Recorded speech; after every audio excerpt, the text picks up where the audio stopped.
दोस्तों आज का एपिसोड हिंदू बंजारों के बारे में है। दोस्तों हम बड़े खुश हैं कि आपने हमारे पिछले एपिसोड को बहुत ज्यादा प्यार दिया और बहुत से लोगों ने हमसे रिक्वेस्ट भी करी कि भाई बंजारों पर एक और वीडियो बनाओ, तो इसीलिए हम आज के एपिसोड को आपके लिए प्रस्तुत करते हैं। हमने पिछले एपिसोड में बंजारे कौन है, कहां से आए और कैसे देश भर में फैले हैं, इन्हीं बातों पर चर्चा की थी। लेकिन आज के इस एपिसोड में हम देश के लिए बंजारों के द्वारा की गई योगदान के बारे में बताएंगे। तो चलिए आज के इस एपिसोड को हम शुरू करते हैं। काफी लोगों में कंफ्यूजन है कि बंजारे केवल व्यापारी हुआ करते थे। अगर आपका मन भी ऐसा ही कहता है तो जरा सुन लीजिए। कुछ कारणों के चलते हुए बंजारों का इतिहास ज्यादा लोग नहीं जानते हैं। बंजारे राजनीति, शिक्षण, क्रीड़ा, उद्योग या व्यवसाय जैसे बहुत सी अनेक क्षेत्रों में वे खुद की एक अलग पहचान बनाने के साथ साथ वे महापराक्रमी भी थे।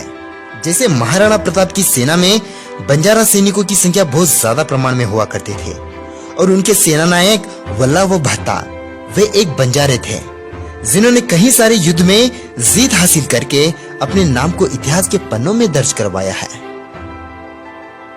पृथ्वीराज चौहान हो या महाराणा प्रताप या फिर शिवाजी महाराज, हर एक महान नायकों की सेना में बंजारे सैनिक हुआ जरूर करते थे।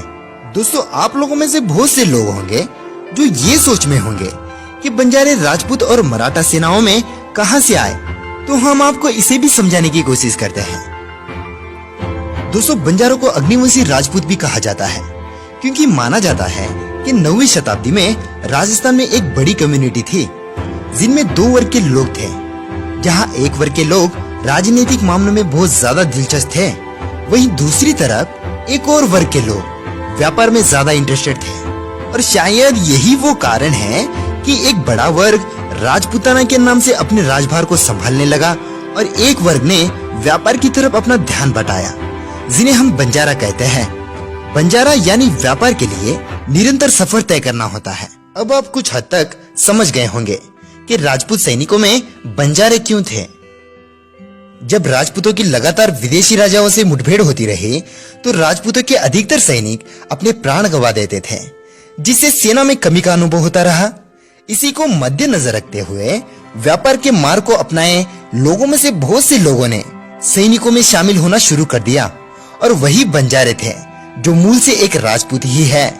और दोस्तों आगे 1400 की ईस्वी में हजारों की संख्या में राजस्थान से बंजारे महाराष्ट्र पहुंचे ताकि वे मराठा सेनाओं में शामिल होकर मुस्लिम राजाओं के द्वारा हिंदुओं पर किए जा रहे जुल्म को एक साथ मिलकर रोक सके और वे वहीं रहकर बंजारी कहकर पुकारे जाने लगे। दोस्तों इतिहास में बंजारों का ऐसे बहुत से महान कार्य है जो साफ साफ दर्शाती है कि बंजारे महान पराक्रमी है। आज देश के हर प्रांत में हमें बंजारे नजर आ जाते हैं। जैसे हमने पिछले एपिसोड में कहा है कि बंजारों को अलग अलग प्रांत के प्राथमिकता के अनुसार उन्हें विभिन्न नामों से जाना जाता है। जैसे पंजाब में बाजीगर, यूपी और मध्य प्रदेश में नायक, महाराष्ट्र में वंजारी, कर्नाटक में लमाणी और आंध्र प्रदेश में लंबाड़ी। दोस्तों अगर बंजारों के बारे में और भी कहा जाए तो हमें इतिहास के पन्ने भी कम पड़ जाएंगे। तो फिलहाल आज के इस एपिसोड को हम यहीं पे समाप्त करते हैं। अगर आपने बंजारों के ऊपर